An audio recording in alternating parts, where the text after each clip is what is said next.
Reclaiming our rights, I think, as still, I believe that part of the reason why I wasn't heard in making my complaint is that I was still seen as a person as a mental illness, and not a person, not an individual. And working in the mental health industry myself now and attempting to help others, I still see that happen every day with public mental health services. Reclaiming our rights is having our voices heard and seeing people as individuals, and that we are allowed to make claims against people who have done wrong to us in our treatment. It's not so easily seen as perhaps with a physical illness. If you go to a surgeon and they botch the surgery, or they leave something inside you, there's very clear evidence of that having happened. Whereas with mental health, it's very easy to cover up, and we essentially have zero rights and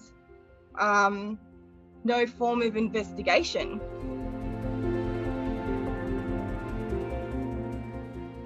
I was disadvantaged because there were no psychiatrists in my town or in the closest towns to me, which meant that I could only see a psychiatrist via telehealth. There were long waiting lists. You couldn't work with a psychiatrist that you had to essentially work with someone you perhaps didn't have a great rapport with, or you didn't have a choice to work with to change psychiatrists if you felt your needs weren't getting met.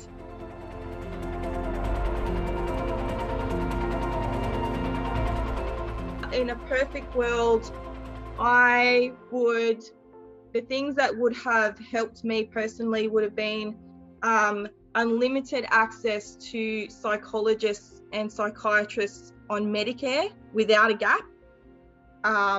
At the moment, when you go and get your mental health plan before COVID hit, it was only around 6 appointments. Often you would still have to pay a gap.